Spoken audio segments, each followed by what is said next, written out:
my husband secretly moved his mother in with us, telling me I wouldn't have to lift a finger to wait on her. The moment she stepped through the door, she declared, "My daughter, Chloe, is coming here for her postpartum recovery tomorrow. Tell your wife to quit her job and take care of her." I burst out laughing. Late autumn in Chicago often brings a peculiar sense of urgency. The endless stream of cars and people on the streets weave a vibrant yet demanding tapestry. I sat in my 20th floor office in a downtown skyscraper, watching the vehicles below stretch out like unbroken lines of light. I let out a soft sigh of relief as the biggest business deal of the quarter had just been smoothly signed. At 32, my position as head of sales for a major corporation wasn't just a fancy title. It was the culmination of countless sleepless nights, numerous business trips away from home, and silent tears shed behind the glow of success. People often say men build houses and women build homes, but I was proud to have built both with my own two hands. My luxury condo in the West Loop was my greatest pride before I married Ethan. I vividly recall the feeling of holding the deed in my name, an indescribable sense of freedom and security.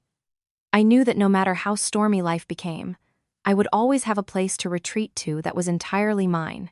Ethan was a gentle soul. So gentle that sometimes I felt he lacked the decisive nature a family's pillar needed. He worked a mid-level corporate job for a government agency with a stable but modest salary. Meanwhile, I handled all the expenses, from the monthly mortgage and utilities to the costs of client entertainment. I never resented who earned more, as long as we both cherished and nurtured our little family. Ethan loved me in the way of a tender man. He rarely argued, always listened, and indulged my preferences. Yet, behind that gentleness was a psychological burden I always sensed, the heavy weight of obligation towards his mother, Brenda. My mother-in-law lived upstate.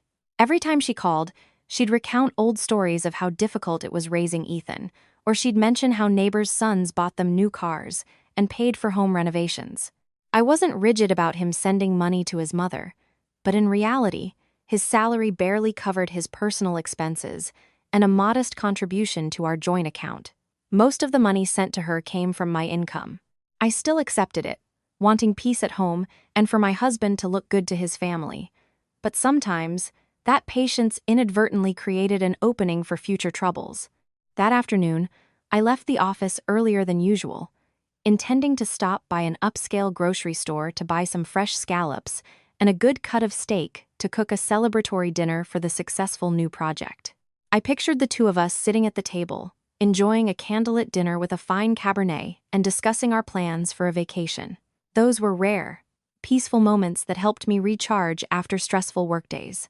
As I drove into the parking garage of our building, I even smiled, imagining Ethan's surprised face when he saw me home early. I loved the neat, lemongrass diffused scent and the absolute silence of our home. But the moment I stepped out of the elevator, I felt something was amiss. A strange, overwhelming smell of fried food and the musty scent of old belongings wafted through the hallway, shattering the clean atmosphere of the luxury condo. I froze at my front door, my hands trembling as a premonition of ill omen washed over me. Loud laughter echoed from within, not the usual sound of the TV, but the distinct southern drawl of Brenda, mixed with the clatter of pots and pans. When the door swung open, the sight that met my eyes nearly made me drop the expensive handbag I was holding. Our living room, which I had meticulously curated in a minimalist style, now looked like a temporary storage unit. Mud-stained, worn-out shoes were scattered haphazardly on the plush Persian rug. Next to them were two oversized, burlap sacks tied with nylon ropes. The pungent smell of garlic, onions, and dampness filled the air. Ethan rushed out from the kitchen, his face a mix of embarrassment and guilt when he saw me. He quickly reached out to take my bag but couldn't meet my gaze. I glanced around, seeing the silk throw pillows from the sofa tossed onto the floor to make extra seating. On the marble coffee table were half-eaten dishes, scattered food, and repurposed plastic water bottles. The order I diligently maintained daily had vanished without a trace, replaced by unbelievable clutter in my own living space. I tried to suppress the anger rising within me, taking a deep breath to keep my voice as calm as possible. I asked Ethan what was happening, and why he hadn't told me a word. Before he could answer, Brenda emerged from the kitchen, wearing a stained apron. She smiled broadly, but her eyes held a scrutinizing gaze, as if asserting her dominance in this house. She said she missed her son so much, she decided to come up on her own, bringing many homemade provisions from the country to nourish us. She spoke as if this were a great favor I should be grateful for and accept eagerly. Looking at the burlap sacks of homemade preserves, leaking yellowish liquid onto the expensive hardwood floor, my heart ached. It wasn't disdain for homemade food, but a profound disrespect for my living space and the basic rules of a homeowner. I looked at Ethan, hoping he would offer a satisfactory explanation for bringing his mother up without discussing it. But he merely mumbled that his mother wanted to surprise us, so he didn't have time to warn me. That answer felt like a bucket of ice water, thrown in my face. I knew no time to warn me was just an excuse to avoid confronting my opinion. Deep down, Ethan still considered this our house, in the sense that he had the right to decide everything without the consent of the person who paid for it. His weakness inadvertently enabled his mother's blatant invasion of our private life. I stood in the living room, feeling like a stranger in my own home. The warmth I'd felt earlier completely evaporated, replaced by deep disappointment and anxiety about the days ahead. Brenda began pulling out what she called specialties from the sacks: homemade fermented dishes in repurposed plastic bottles, several pre-slaughtered chickens that smelled due to lack of refrigeration from the long journey, wilted greens, and clumps of tapioca flour. She laid them out on the floor, ceaselessly recounting how much effort she put into preparing these things for us. She claimed city food was all chemicals, dangerous to eat, so she had to bring supplies. I looked at the stains starting to soak into the hardwood floor, at the dust clinging to the kitchen counter, and felt suffocated. I tried to explain to her that this condo building had strict rules about odors and hygiene, but she merely waved her hand, telling me I was making a fuss, spoiled and out of touch. Dinner that evening was a culinary horror show I would never forget. Instead of the elegant seafood dish I'd planned, the table was laden with overly salty and pungent dishes, precisely to Brenda's taste. Throughout the meal, she scrutinized my way of holding my fork, how I picked up food, and even my use of paper napkins instead of cloth ones like back home. She accused me of being wasteful, saying the cost of one of my handbags could feed her family for a year back home. Ethan sat with his head bowed over his plate, occasionally glancing at me with pleading eyes, but he never once spoke up to defend me. His silence at that moment was more terrifying than his mother's criticisms. The climax came when Brenda brought up money. She said it wasn't right that Ethan worked so hard, yet the apartment was solely in the daughter-in-law's name. She insinuated that what's a husband's is a wife's, implying it should be in both their names for a harmonious family. I put my fork down on the table, the dry click silencing the room. I looked straight into Brenda's eyes, suppressed a sigh, and calmly but firmly replied, "I bought this apartment with my savings from 10 years of working before we married. It is my separate legal property, and I have a responsibility to protect it." Brenda's face instantly changed color. She pouted, muttering about how fierce daughters-in-law were these days. Then she turned to scold Ethan, calling him weak for letting his wife walk all over him. Ethan remained silent. He just picked up food and put it in his mother's bowl to soothe her anger.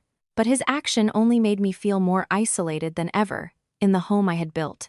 After dinner, Brenda didn't bother to clean up. She casually went to the living room and watched TV at full volume, leaving me to meticulously clean the grease splatters and clear away her mess in the kitchen. That night, lying in our bedroom, which was supposed to be a sanctuary of privacy, I could still hear the blaring TV from the living room. The smell of fermented dishes lingered in the air, despite my air purifier running at maximum capacity. I understood that this battle had just begun, and those sacks of homemade provisions didn't just carry the scent of the countryside. They also carried an old-fashioned, authoritarian ideology that was threatening to shatter the peace I had long maintained. The next morning, I woke with a heavy head after a night of restless sleep. The shuffle of my mother-in-law's footsteps in the living room and the clatter of dishes from early morning were a constant reminder that my peaceful life had truly ended. I stepped out of the room, forcing a polite smile to greet my mother-in-law, but her only response was a scrutinizing gaze from head to toe. She stood before my vanity table in the corner of the living room, where my neatly arranged cosmetics and perfumes sat. Her rough hands picked up an expensive serum, shook it lightly, then she pouted with disdain. Brenda began in a voice that sounded sympathetic, but was actually mocking my spending.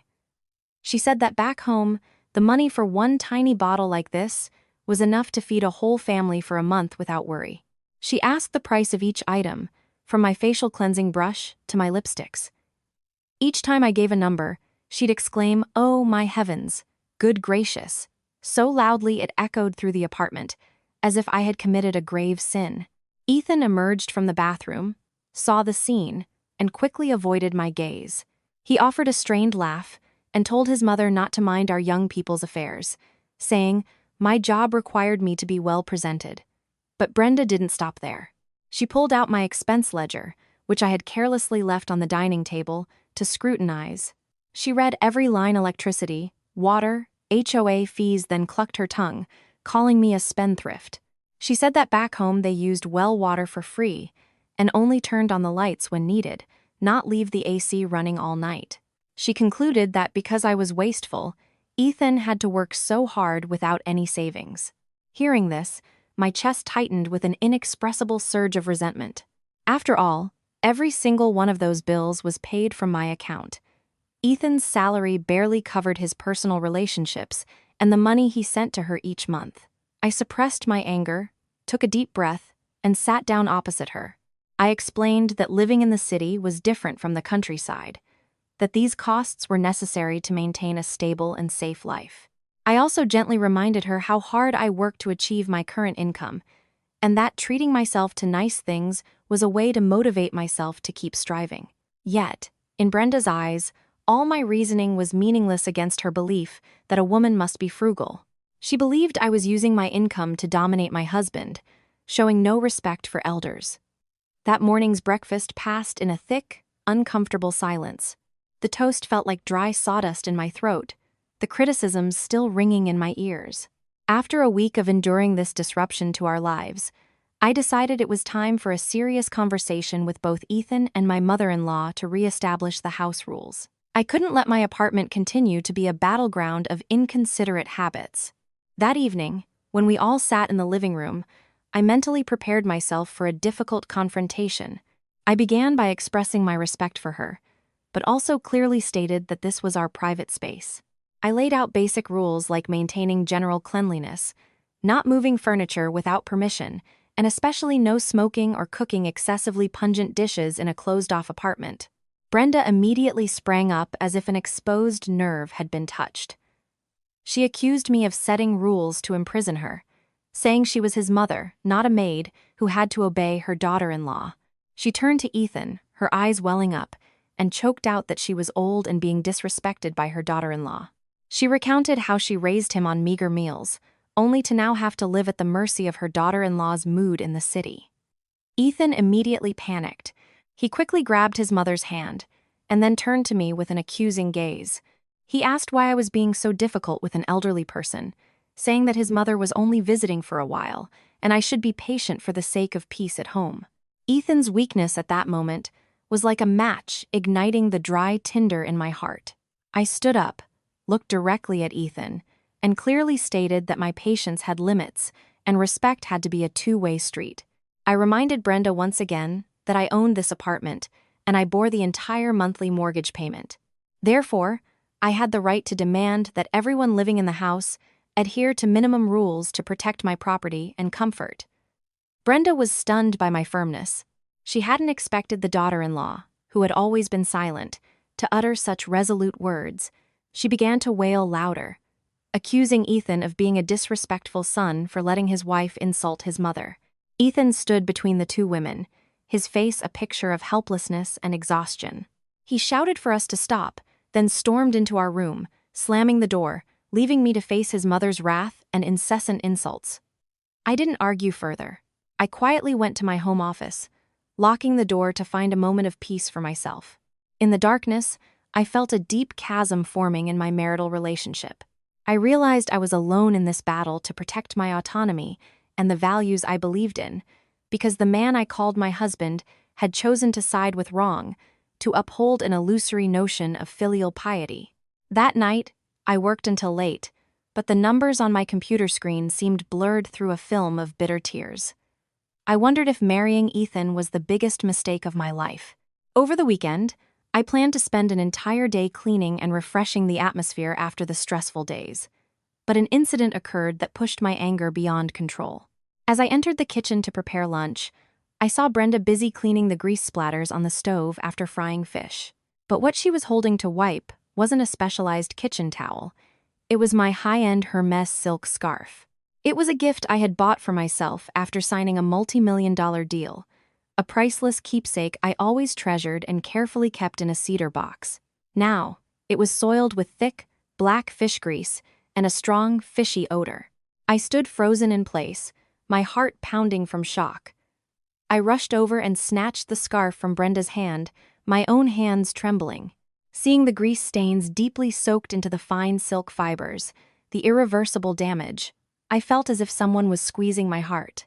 I asked her why she used my personal item for this. Brenda casually looked at me, then pouted, saying she saw this pretty rag on my vanity. She thought it was an old discard, so she just used it. She added, "It's just a rag. Why are you so worked up? You're selfish, prioritizing material possessions over family." I couldn't hold back anymore. I shouted that it wasn't just a rag. It was an expensive item, and it was my private property that she had no right to touch. My shout woke Ethan, who was napping, and he rushed out to see what was happening. Seeing me holding the soiled scarf and Brenda complaining loudly, Ethan, without asking for details, immediately yelled at me for being disrespectful to my elders. He said it was unacceptable for me to hurt his mother over a scarf. I looked at the husband I once loved, at the man who was willing to trample on his wife's feelings to defend his mother's irrationality, and a wave of disgust washed over me. I tossed the ruined silk scarf into the trash in front of both of them. My voice was chillingly cold. I told Ethan that from that moment on, I would not yield another inch. I declared that anyone who did not respect my property and my space was welcome to leave this house, no matter who they were. Brenda, seeing my firm stance, immediately launched into her usual lament about being kicked out. She collapsed onto the floor, wailing that her daughter-in-law wanted to kill her. Ethan raised his hand, intending to slap me, believing I had crossed the line, but I looked him straight in the eyes with absolute contempt, making his hand freeze midair. In that moment, I knew this house was no longer a home. It had become a battlefield where self-respect and possession were locked in a fight to the death. I turned and walked away, ignoring the shouts behind me. My heart hardened like stone, because I knew that if I didn't protect myself, no one else would. In the days following the silk scarf incident, the already stifling atmosphere in the house grew even heavier, like a 1,000-pound stone crushing my chest. Brenda no longer screamed and shouted as before, but instead adopted a sullen, silent demeanor. She often skipped meals or ate only a few token bites before sitting in the living room, sighing dramatically. Each time I returned home from work, Ethan retreated into his shell like a turtle. He didn't dare to face me, nor did he have the courage to reason with his mother. He just buried his head in phone games or pretended to sleep early to escape reality. I continued my bustling corporate life, but each step towards home became hesitant. I dreaded confronting the oppressive atmosphere Brenda had meticulously cultivated to torment my spirit. One evening on a weekend, as we sat at the dinner table, the only sounds were the cold clinking of cutlery. Brenda suddenly put down her chopsticks, her eyes fixed on my stomach with a scrutiny that made me shiver. She began in a monotonous voice, filled with veiled jabs. She said the Miller family was a respected name back home, and Ethan was the only son, so the responsibility of carrying on the family line was paramount, more important than anything else. She reminded me that I was over 30, and if I didn't hurry up and have a son, I would regret it later. She declared that a daughter-in-law who couldn't produce a male heir was useless, and a man who couldn't get his wife to have a son wasn't a real man. I continued eating silently, trying to push those unpleasant words out of my mind, but Brenda seemed to gain momentum from my lack of reaction. She turned to Ethan, her voice suddenly sharp and accusing. She said perhaps I was too caught up in chasing money and hollow corporate titles, which was why I was barren and couldn't conceive anymore. She even more maliciously implied that women who climb the corporate ladder with their extensive networks and interactions with all sorts of men, often forget their true purpose and bring dishonor upon the family, which is why God denies them a son. Those words were like a bucket of dirty water, thrown directly at my honor and my years of effort. I looked up at her, my gaze, no longer one of patience, but a chilling, icy stare. Ethan, sensing the escalating tension, quickly interjected.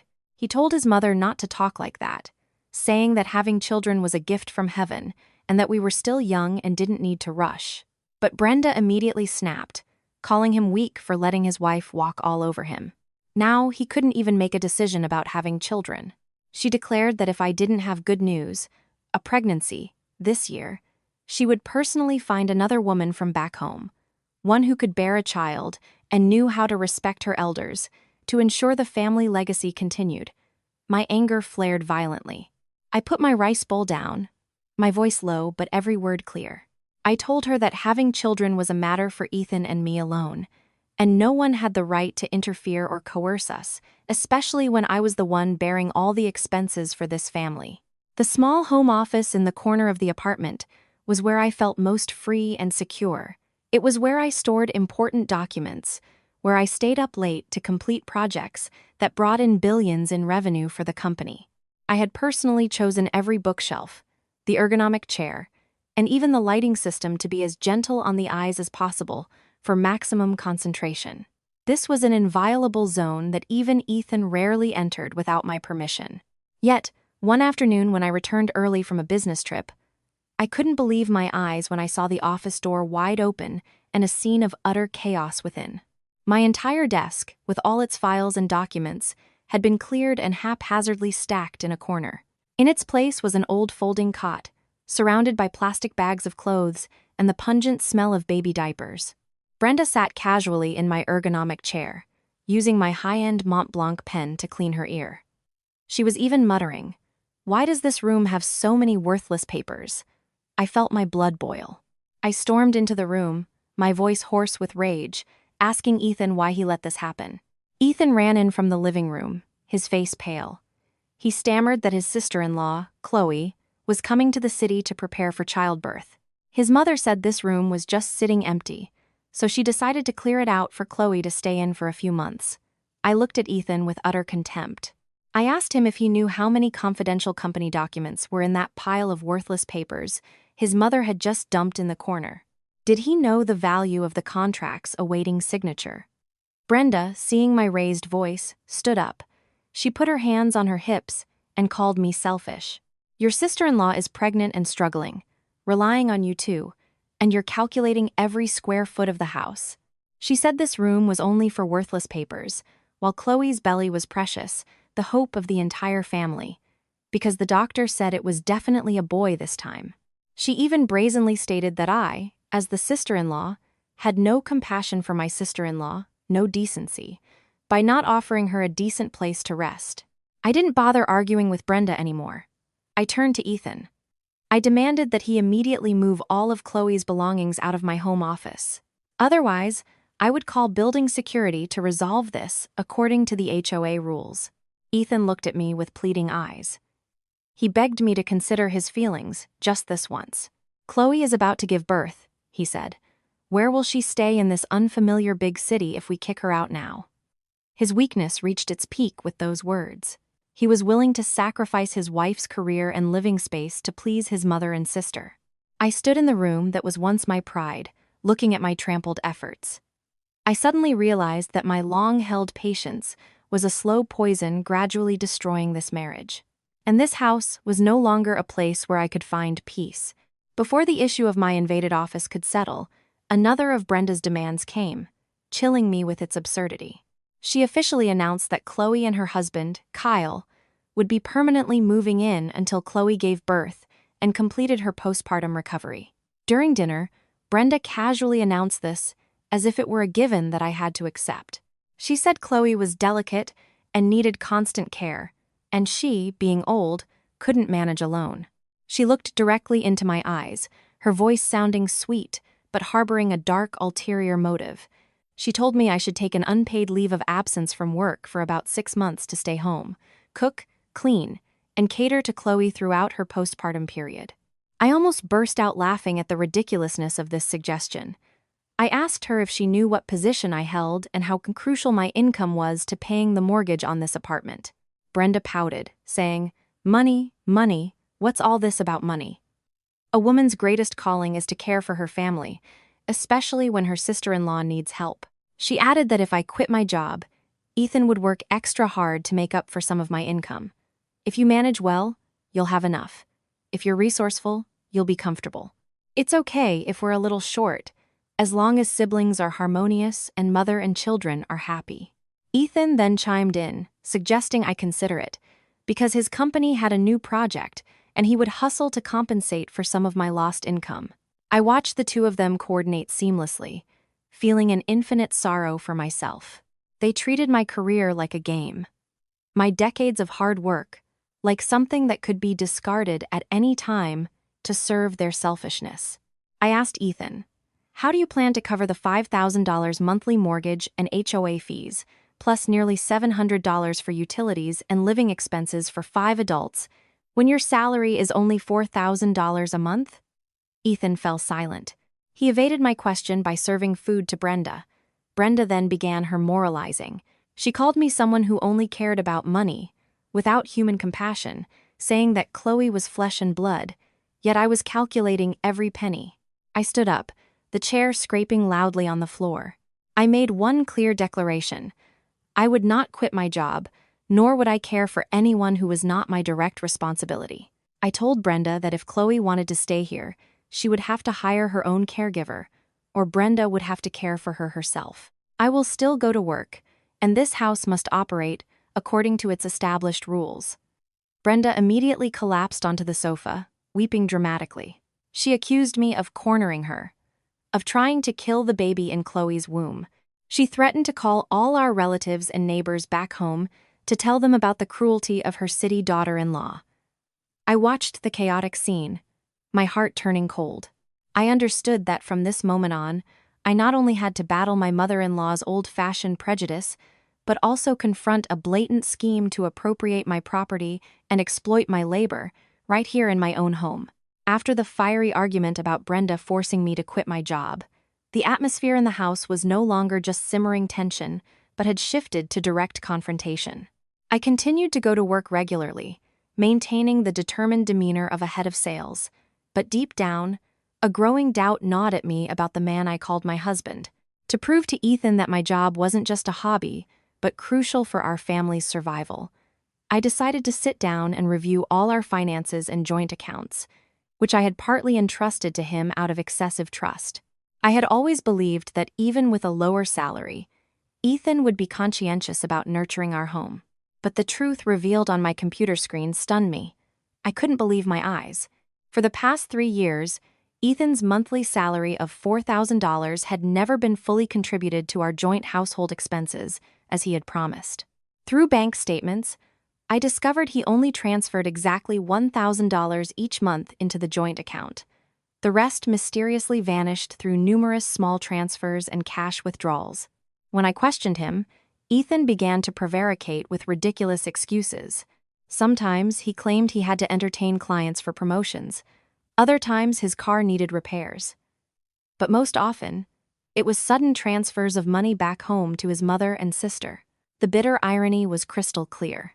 While I worked day and night, meticulously saving every penny to pay the mortgage and maintain a comfortable life for everyone, my husband was using his money to play the big shot with his family. I sat opposite Ethan in the living room. On the table lay the bank statements, highlighted in red. My voice was cold, but filled with profound disappointment. I asked him, "Have you ever wondered where the money comes from for you to have good meals every day? Where the money comes from for your mother to stay here with air conditioning running all night and elevators taking her wherever she needs to go?" Ethan looked down, his hands clasped awkwardly. He said he thought I earned so much that his few $1,000s barely made a difference compared to my income. That answer was like a dagger to my self-respect.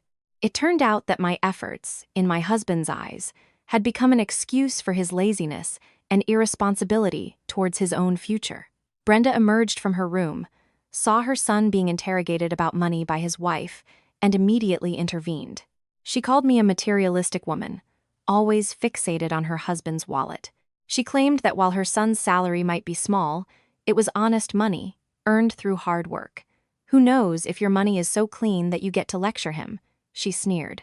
I looked at Brenda, then at Ethan, feeling a bone-deep weariness wash over me. I realized that my long-held generosity had inadvertently created professional freeloaders. I slammed my laptop shut and declared that from now on, our finances would be completely separate. I would not pay any more for his family's unreasonable demands, letting them experience the live-within-your-means philosophy they often preached. The truth about Ethan's salary was just the beginning of a series of shocks I had to endure.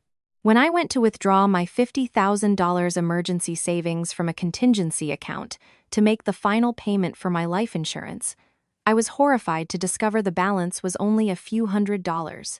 This was money I had quietly accumulated from company bonuses.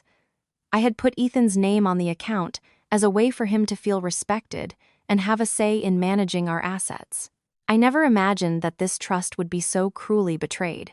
The entire sum had been withdrawn in just 1 week, right before my mother-in-law came to the city. I stormed into our room and demanded answers about the $50,000. He looked at me with fearful eyes, like a child caught in a lie, but still tried to defend himself. After much prevarication, he confessed that he had withdrawn the entire amount to give to Chloe and Kyle as capital to open a convenience store back home. But the business failed, and the money had vanished into thin air. Ethan said he couldn't bear to stand by and watch his sister suffer, especially with her pregnancy. He planned to work extra hours later to repay me, without telling me first. Hearing those words, I felt like the sky was falling. It wasn't just $50,000. It was a betrayal, an act of theft of trust between people called husband and wife. While I was choked with indignation and speechless, Brenda appeared like a haunting specter. She said, "It's only $50,000, not $5 million. Why are you acting like the house is on fire?" She claimed it was a moral duty for a brother to help his sister. Ethan's money or money in this house, it's all joint money. He has the right to decide without asking an outsider like you. She even brazenly stated that the money was compensation for her efforts in giving birth to Ethan and raising him so I could have a husband to depend on. I looked at my mother-in-law, triumphant with the logic of a thief, then at my husband, standing silently, enduring the accusations. My heart was as cold as ice. I understood that my kindness had been seen by them as a gold mine to be exploited without mercy. I didn't cry.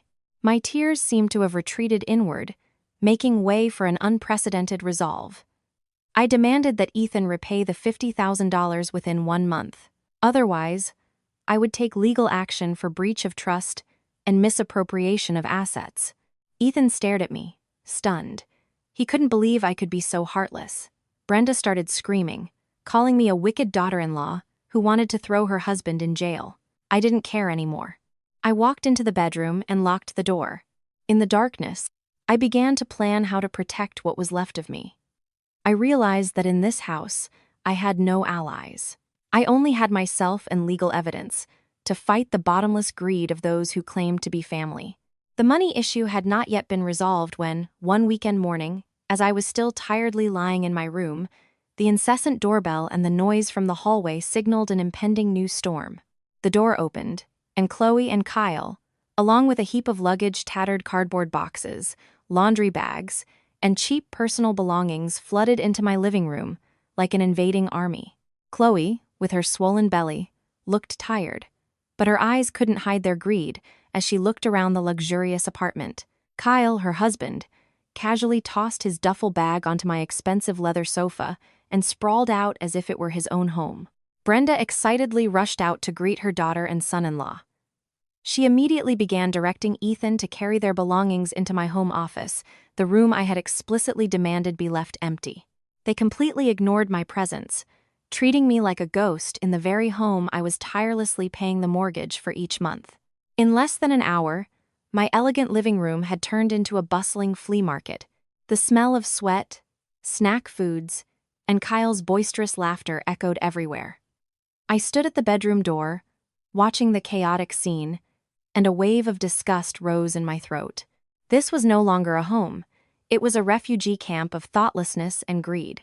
Kyle, a young man who seemed lazy and fond of luxury, casually opened my refrigerator, guzzled expensive imported sparkling water, and then tossed the empty bottle onto the kitchen counter.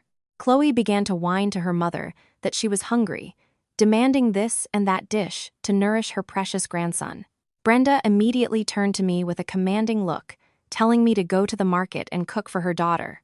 I looked directly at Chloe and Kyle, my voice sharp. I told them I was not a maid, and this house had no place for people who lacked manners. Chloe immediately whimpered, turning to Ethan and claiming her sister-in-law was looking down on her, that she came here for him and his mother, not to be humiliated like this. Ethan, once again, pulled his usual routine. He dragged me into a corner of the house, begging me to be patient for his sake, saying his sister was about to give birth, and we could deal with it after she delivered. I pulled my hand away from him, my indignation reaching its peak as I saw my husband willing to let others walk all over his wife just to maintain his false pride with his family. I stepped into the middle of the living room and demanded that Kyle immediately clean up the mess he had made, and reminded Chloe to maintain common courtesy. But in response, I only received defiant glares from Brenda and Ethan's cowardly silence. That night, my luxury condo didn't have a single moment of peace. Kyle's snoring, Chloe's incessant whining, and Brenda's blaring TV formed a symphony of chaos. I sat in the darkness, looking at the completely invaded home office, and knew I had to resort to the strongest measures to sweep this garbage out of my life. My home now had no corner of peace. Kyle's boisterous laughter and the blaring TV, always at full volume, made my head feel like it was constantly about to explode. One evening, returning home late from work, I walked through the door to an overpowering smell of food. Smoke from a hot pot billowed through the living room, which was designed to be sealed for air conditioning. Brenda excitedly set out a lavish feast. There was lobster, prime steak, all expensive ingredients I recognized as having been bought with the supplementary credit card I had given Ethan for household expenses. She announced that tonight was a celebration for Chloe, who was about to give birth, a welcome for the future grandson, so they had to eat well to bring good fortune. Chloe sat at the center, her face beaming, gnawing happily on a large chicken drumstick, occasionally cooing for her husband to get her more food. Kyle drank beer, boasting about his grand business plans in the city, talking as if money was about to rain down on them. Ethan sat next to his mother, his face glowing with delight at the family gathering. He seemed to have completely forgotten the deepening chasm between my husband and me. Seeing me return, no one stood up to greet me or even offered a polite word. Brenda merely glanced at me and told me to go to the kitchen, get more plates and cutlery, and sit down. Her voice was as if she were bestowing a favor upon a servant in her house. I stood silently, looking at the lavish feast, at the expensive dishes bought with my hard-earned money, now serving the indulgence of these freeloaders. I felt truly like an outsider, a mere ATM machine in this so-called family. When I sat down, Chloe didn't even look at me, only sarcastically remarking, "What took you so long, big sister?" The whole family was waiting. Then she turned to Brenda and added, "City folks probably aren't used to these simple country dishes." Brenda chimed in, saying I was haughty because I had a little money, looking down on my relatives, and that if it weren't for her family's good fortune, I wouldn't be where I was today, putting on airs. Throughout the meal, I silently observed the greed visible on every face. They talked about hiring a premium nanny after Chloe gave birth, and how Kyle needed to buy a new luxury car to make his business dealings look more impressive. Ethan nodded in agreement with whatever his mother and sister said, occasionally glancing at me as if to gauge my reaction. A surge of indignation rose to my throat. I put down my chopsticks, my rice bowls still full. I declared that this was the last meal I would pay for with my money. I stood up and walked straight to my room, ignoring the whispers and Brenda's curses about her uneducated, ill-mannered daughter-in-law behind my back. In the darkness of my bedroom, I clearly heard the cheerful laughter from the living room. The feeling of loneliness and betrayal engulfed me, making me realize that my long-held patience had only enabled their malice and greed to thrive. After that ostentatious celebration, I decided I would not be a victim of this exploitation for another day. Early the next morning, The first thing I did was call the bank to block all supplementary credit cards Ethan was holding and change the passwords for all automatic bill payment accounts for the house.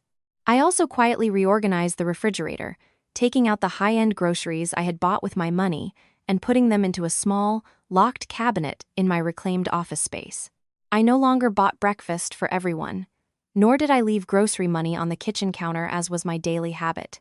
I wanted them to understand that nothing in this life comes free, especially when they didn't appreciate the person feeding them.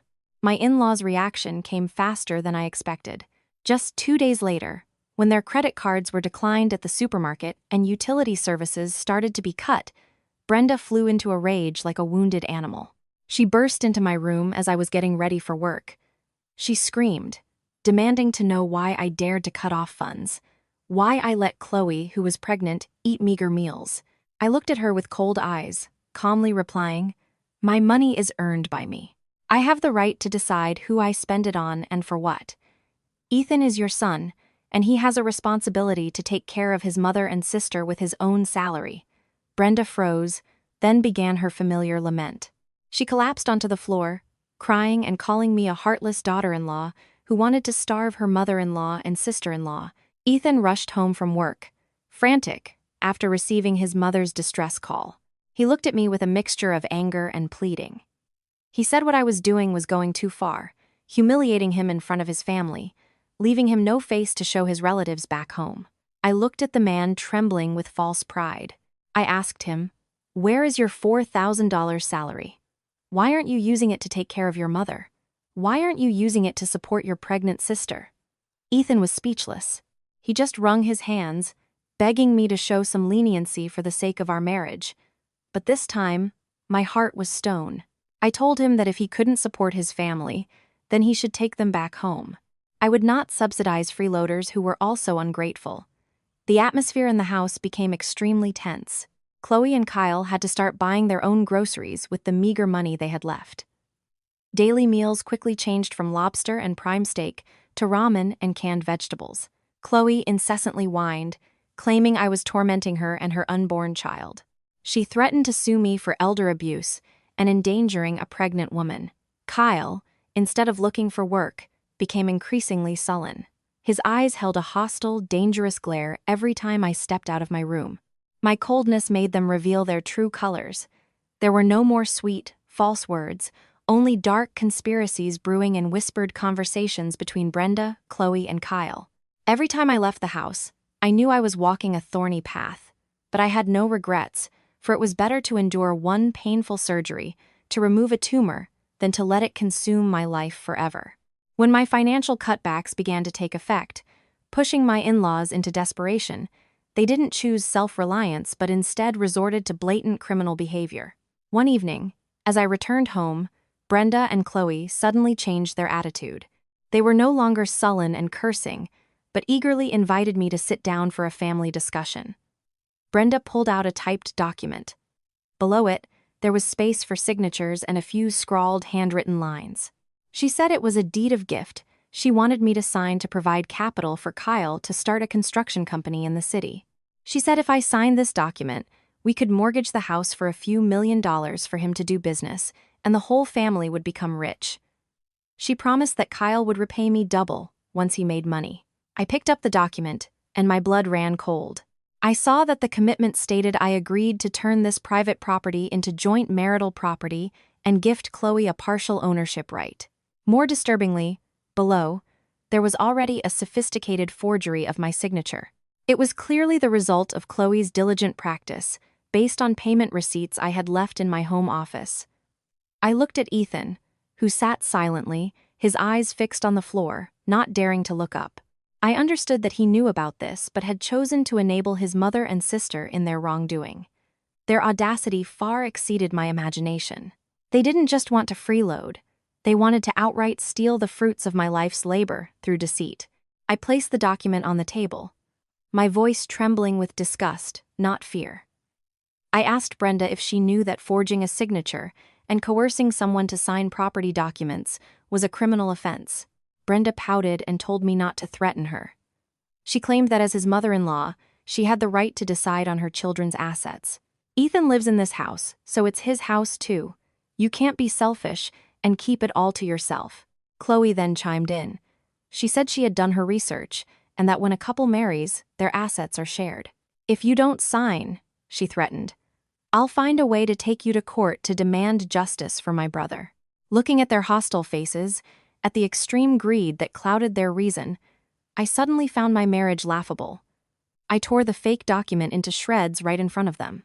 Each tiny piece of paper fluttered down like the last remnants of trust I had left. I looked directly at Ethan and demanded that he have the final say on this matter. But he still just mumbled that his mother was only doing what she thought was best for the family, that I should reconsider to give Kyle a chance to start a business. At this point, I knew I couldn't save anything more. These people were no longer family. They were a syndicate plotting to seize my property. I stood up and declared that starting tomorrow, I would involve my attorney and demand that everyone not listed on the deed vacate my home immediately. Brenda's screams and Kyle's threats echoed behind me, but I no longer felt afraid. My heart was strangely calm because I knew the final battle to protect my life had truly begun. The crisp sound of tearing paper echoed in the eerily silent living room.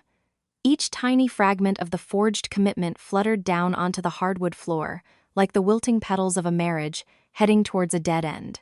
I stood there, my breath coming in short gasps, yet my eyes were strangely serene. I looked directly at Ethan, the man I had once loved and trusted with all my heart.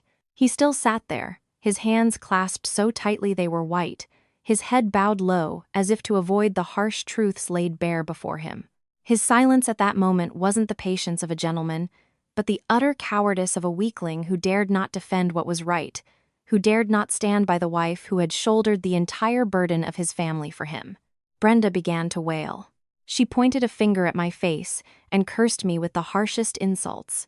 She called me a heartless monster, a disrespectful daughter-in-law for daring to tear up her mother-in-law's efforts. Chloe wasn't to be outdone. She clutched her swollen belly, crying and whimpering that her sister-in-law wanted to cut off her livelihood and harm her unborn child, that I was using my money to look down on human life. In that chaotic and malicious cacophony, Ethan didn't utter a single word. He didn't tell his mother to stop, nor did he tell his sister to temper her words. He just let them freely trample on my dignity. His silence, to me, was 1,000 times more painful than any insult. It was the most eloquent proof that I was utterly alone in my own home. I walked closer to Ethan, lifted his chin so he had to look me in the eye. I asked him one single question. Do you know that what they are doing is illegal? And do you intend to let them continue pushing me to the brink? Ethan looked at me with panicked eyes, his lips trembling, but in the end, he could only manage a few mumbled sounds. He begged me to consider his feelings, saying his mother was old and didn't know any better, that Chloe was pregnant and emotionally unstable. I let go of his chin, contempt rising in my throat. It turned out that in his eyes, his relatives' wrongdoings were always excused by emotional reasons, while his wife's hurt and loss were always trivialized. Ethan's silence was the final cut, severing the last thread of connection between us, making me understand that I couldn't rely on such a fragile support to shelter my life. That night, I couldn't sleep. I sat on the balcony, looking down at the Saigon city lights, brilliant and festive. But my heart felt as cold as ice. Inside the room, the hushed plotting of Brenda and Chloe and Kyle still hadn't ceased. They were conspiring their next steps to seize this apartment. I clearly heard Brenda telling Ethan he needed to put his wife in line, to use his authority as a husband to force me to submit. I gave a bitter, ironic laugh. A laugh filled with both acrimony and fierce determination.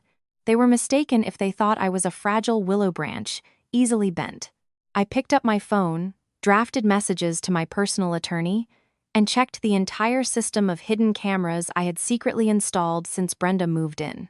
All evidence of their deceit and conspiracy was securely stored, ready for a fair counterattack. Early the next morning, as I was getting ready for work, Brenda put on a new act that made me recoil from her low behavior. Instead of arguing indoors, she flung open the apartment's main door, stood right in the luxurious condo hallway, and wailed dramatically to attract the attention of the surrounding neighbors. She accused me of being a wicked daughter-in-law, using my successful career in the city to starve my mother-in-law and torment my pregnant sister-in-law. She even fabricated a story that I was having an affair and trying to kick out my in-laws to bring other men home. Neighbors heading to work stopped to stare with curious eyes. Some looked uncomfortable, others whispered, making my blood boil with blatant indignation. Not stopping there, Brenda took out her phone and called all her relatives, both maternal and paternal, and even the neighbors in her hometown, to spread news of my sins. She put the call on speakerphone at full volume so I could hear the insults and curses from people who had never even met me. They called me an ungrateful, disloyal woman, saying the Miller family was truly unfortunate to have taken in a daughter-in-law like me. Brenda looked at me triumphantly through her fake tears. She said if I didn't sign the documents and give Kyle money for his business, she would spread rumors across the entire city, exposing my true colors. She threatened to go to my company to demand justice. I leaned against the door, watching my mother-in-law perform her pity play skillfully, feeling neither fear nor shame. I only found her ignorance laughable. I calmly took out my phone and recorded her entire dramatic outburst in the hallway and all the baseless accusations she was making. When she saw me filming, she lunged to snatch my phone, but I quickly stepped back.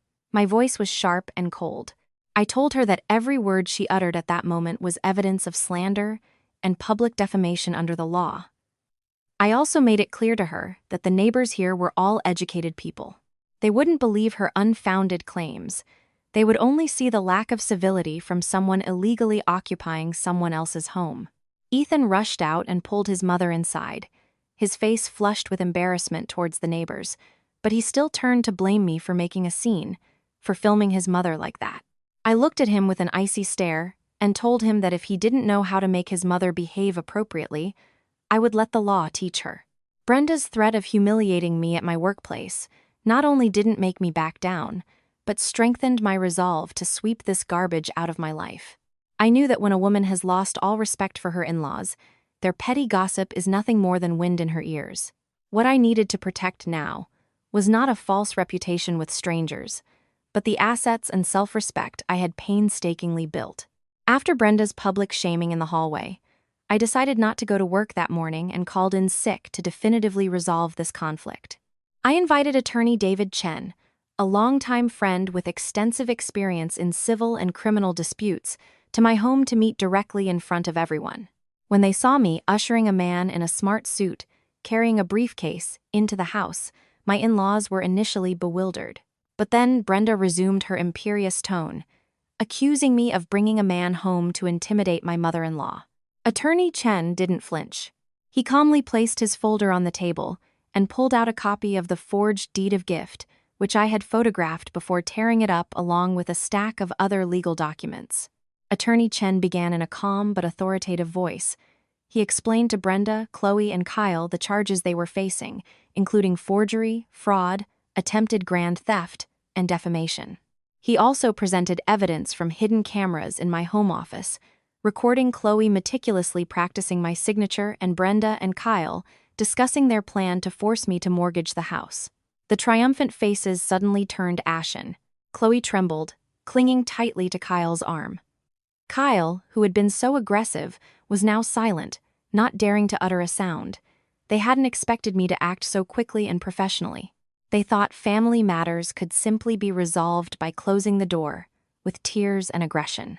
I sat beside my attorney, looking directly at Brenda, and declared that if they didn't leave my house within the next 24 hours, I would officially file a lawsuit with the police.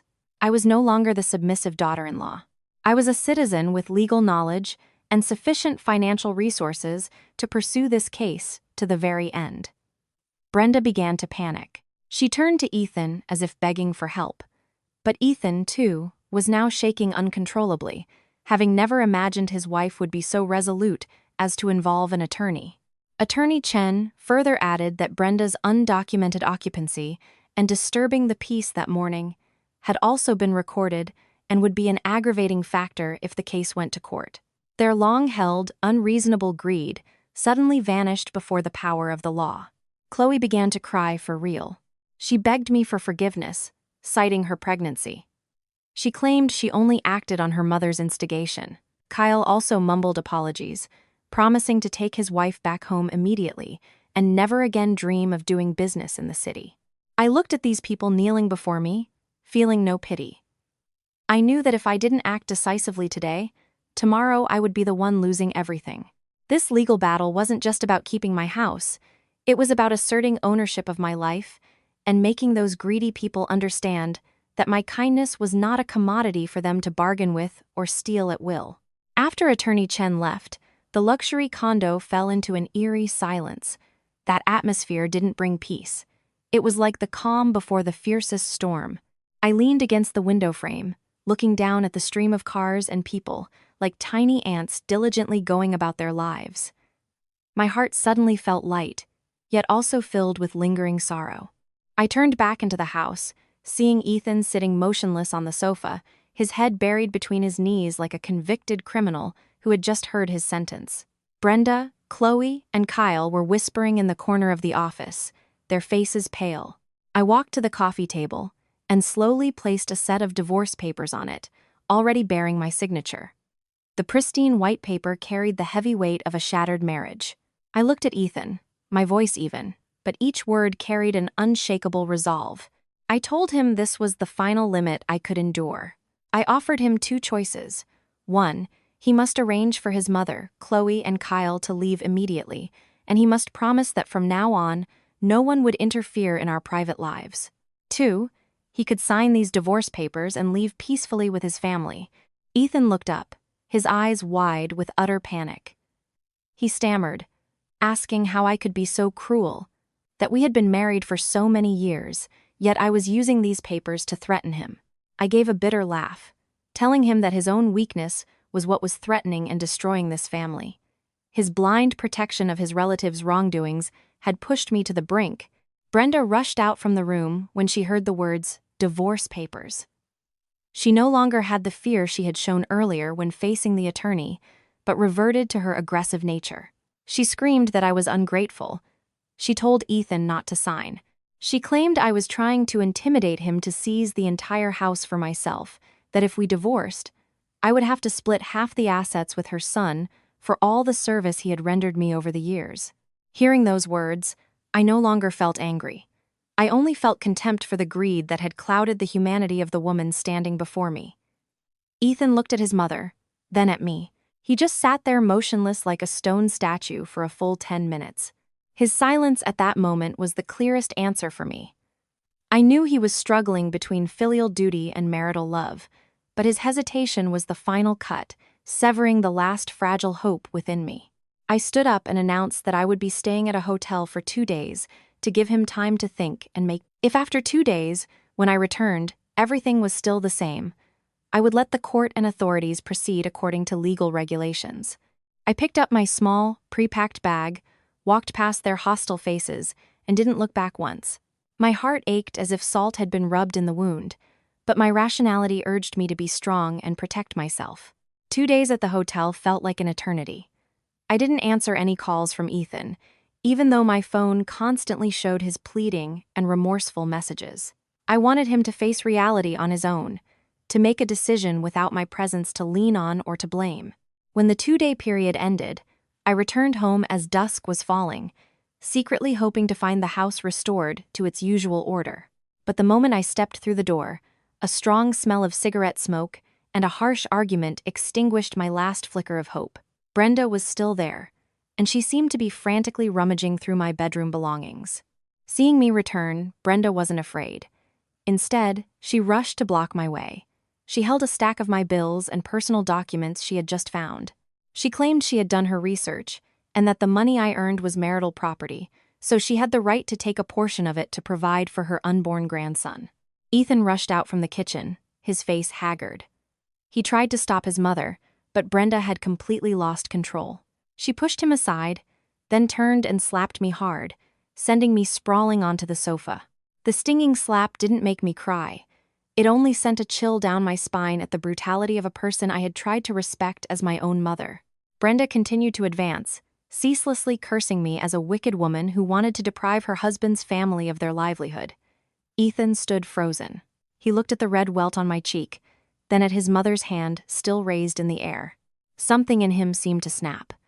He let out a loud shout that shook the entire apartment. He told his mother to stop, telling her she had crossed the line of decency. Ethan rushed to stand between me and Brenda.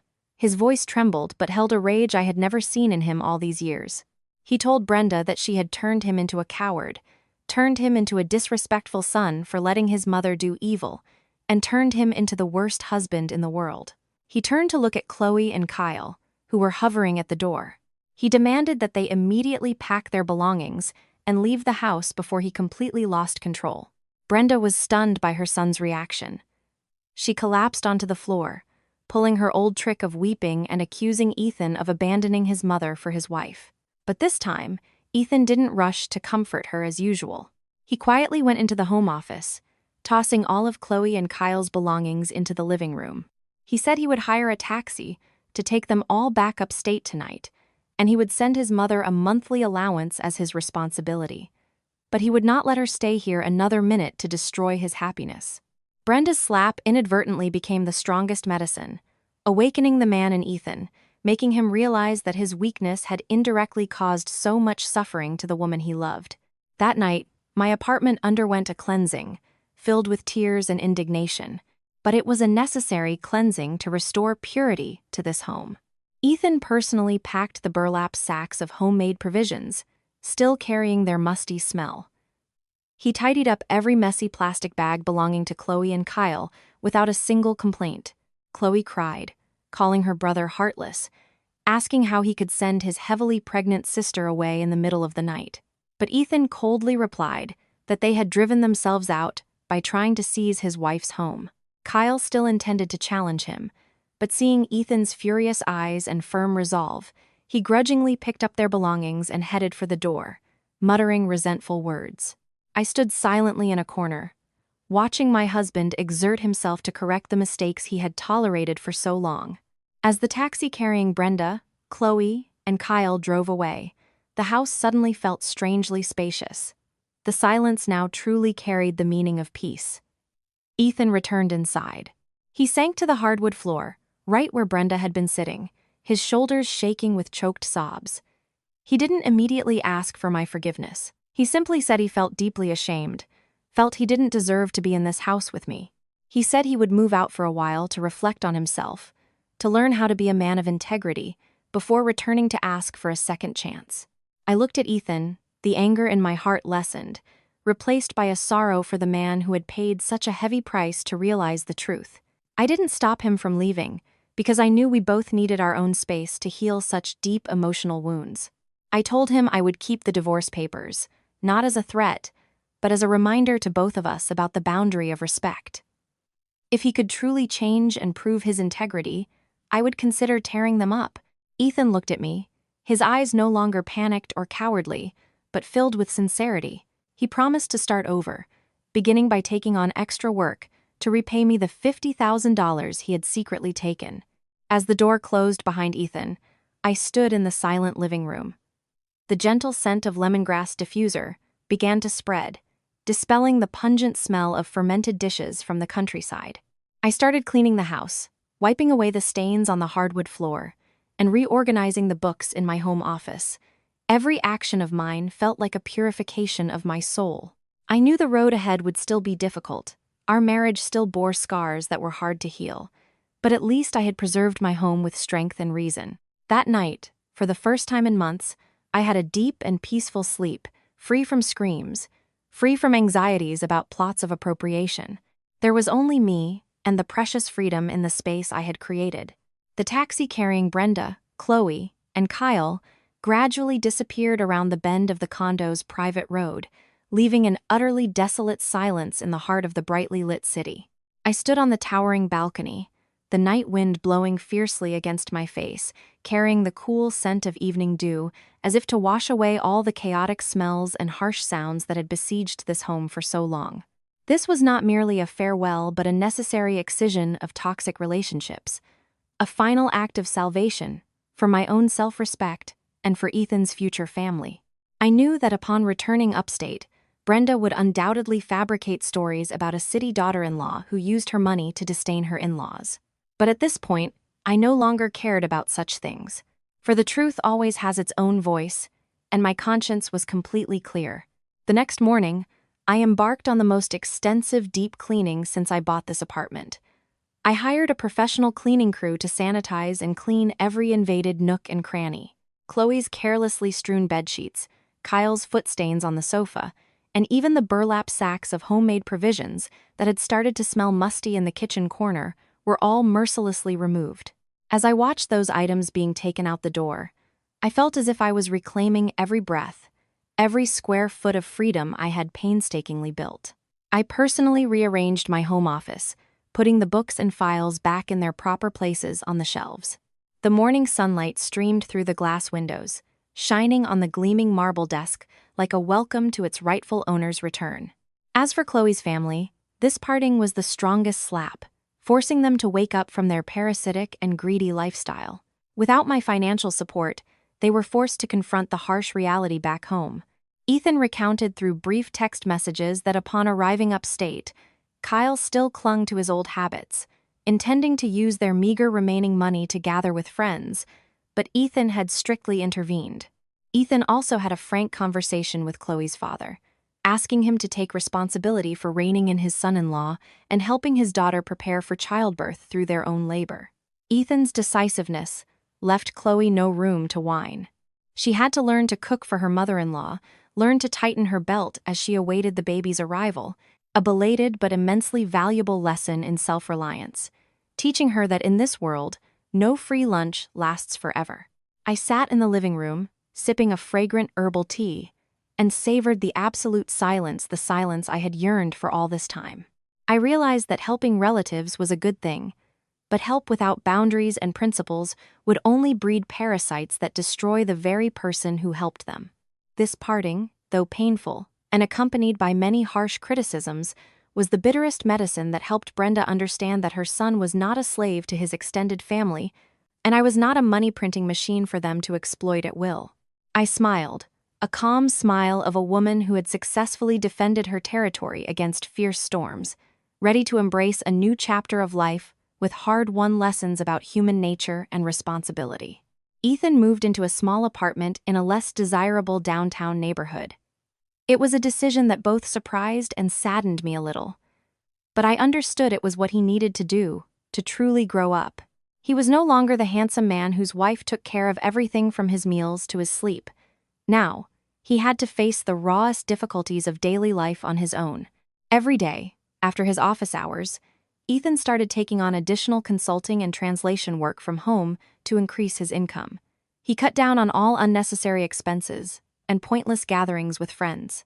I occasionally secretly walked past his workplace, noticing he had lost some weight, his face hardened by stress and late nights, but his eyes showed a determination and resolve I had never seen before. The $50,000 Ethan had secretly taken was a thorn in his heart, and he was working his hardest to pull that thorn out with his own sweat and tears. Each month, he regularly transferred a small amount of money to my account, accompanied by a text message. "I'm sending back a portion of the money I took. I know it can't mend the trust, but please give me a chance to make amends." I never replied to those messages, but I quietly kept the money in a separate account. Not because I needed the money, but because I wanted to witness his perseverance. Ethan began to learn responsibility. Starting with the smallest things, he no longer called me to complain about his mother or sister. Instead, he took concrete actions to resolve matters back home without using a single penny of my money. Ethan's transformation wasn't just in his finances, but also in his mindset about a man's role in the family. He began to say no to Brenda's unreasonable demands. Through a few acquaintances from upstate, I learned that Brenda initially tried her old tricks to force Ethan to send more money, but he had firmly told her he was paying off a debt and that she needed to be grateful for my patience all this time. It was her son's firm stance that forced Brenda to re-examine herself. She began to realize that if she continued to sabotage Ethan's marriage, she would lose the only child who truly cared about her. Ethan had dared to step out of the shadow of a blindly filial son to become a man who knew right from wrong, who knew how to defend what was right, even when it went against his own relatives. Nearly half a year passed. That time was long enough for my anger to subside, and also long enough for me to see a new version of Ethan, a man of true integrity. I began to accept his invitations for coffee. We sat opposite each other, no longer arguing about money or his mother, but talking about future plans and new perspectives on life. Ethan no longer looked at me with cowardly evasion. He looked directly into my eyes, sincerely apologizing and expressing admiration for my strength. I realized that for a marriage to withstand storms, both people must grow and share a common set of values. And Ethan was striving every day to be worthy of his place as my life partner. One late afternoon on a weekend, as golden sunlight streamed onto the balcony, I received a call from Brenda, a call I had mentally prepared for a long time. There was no longer the screaming tone or the venomous curses. Her voice on the phone sounded tired and somewhat timid. She asked about my health and gently mentioned that Chloe had given birth safely to a healthy baby. I listened with a calm demeanor, neither overly eager nor cold. I responded to her inquiries with short, polite answers. This was the boundary I had fought for, with so many tears. A boundary of respect between mother-in-law and daughter-in-law, where affection had to be built on a foundation of fairness and recognition of privacy. Brenda expressed a desire to visit us in the city for a few days, to bring some homemade provisions to nourish me. But this time, I was no longer blindly accommodating. I gently but firmly replied to her that she was very welcome to visit. However, because my husband and I were busy with work and needed a quiet space, I would book a hotel room near the condo for her to stay comfortably. Ethan and I would take her out to dinner and sightsee. Brenda was silent for a long moment. It seemed she was battling her stubborn pride, but finally, she quietly agreed to my arrangements. I understood that she had begun to accept the reality that this house was not a communal family property, but my private domain, where she was a guest and had to abide by the host's rules. The lesson of boundaries wasn't just for Brenda, but also for me. I had learned to love myself before loving others, learned to say no without feeling guilty. I no longer let my career be trivialized or bargained away for outdated values. I affirmed my standing in my family through my abilities and financial independence. Ethan, too, had deeply understood this. He was no longer the weak mediator. He was the one who stepped up to protect that boundary for me. Respect is not something that can be coerced or demanded. It must be built on an understanding of each individual's limits and fairness in all daily interactions. We had jointly established a new code of conduct for our family, where all help for relatives had to be openly discussed and based on actual capabilities, without affecting our future and personal happiness. After her short visit staying at the hotel, Brenda returned home with a completely different perspective. She no longer spoke ill of her daughter-in-law, but instead boasted to her neighbors that her daughter-in-law was considerate and capable, but also very proper. I understood that boundaries don't make relationships distant. They create a safe space where everyone can coexist peacefully, without encroaching on each other's freedom. The long battle had finally brought a sweet result, peace built on a solid foundation of respect and understanding. A year after the great storm, our apartment was once again filled with the scent of lemongrass diffuser and the warmth of a true home. Ethan officially moved back in, after fully repaying the $50,000 and demonstrating a complete change in his character and actions. He was no longer the weak man of yesterday, but a husband who knew how to listen, shared household chores, and was always a strong pillar for me against any challenges. I watched him meticulously water the potted plants on the balcony. His shoulders were strong. His face exuded the confidence of a man who had taken control of his life. My heart swelled with a simple yet profound happiness. We sat together at dinner. There was no blaring TV, no scrutinizing remarks, no plots of appropriation, only gentle laughter and conversations about work and plans for our next vacation together. The divorce papers I had drafted were finally torn up, not because I had forgotten the hurt, but because I had seen Ethan's sincere efforts to mend those broken pieces. Our marriage now was like a tree after a storm. Its roots had grown deeper into the soil, its branches greener and healthier, thanks to mutual care and respect. I realized that happiness is not a state without conflict, but the ability to overcome conflicts together with reason and genuine love. This home was now truly a place to return to, a peaceful fortress shielding me from the pressures of the outside world. I was still a strong woman in the business world, but when I walked through this door, I was a loved and respected wife. The valuable lessons about money, about in-laws, and about greed had made me mature, helped me understand that happiness must be protected with both a warm heart and a cool head. I looked out the window. The city lights still sparkled as before, but my state of mind was completely different from the past. I was proud to have maintained this home with my strength and the fairness I had always pursued. My story will perhaps be a testament to modern women, that we can absolutely be both successful and maintain family happiness if we know how to set proper boundaries and dare to fight for what is right. Happiness had bloomed on the very ground, once ravaged by greed and weakness, a resilient flower exuding the sweet fragrance of freedom and self-respect. I took Ethan's hand, feeling the warmth pass from his hand to mine. And I knew that no matter how many more storms the future held, we would continue to walk firmly together on the path we had chosen.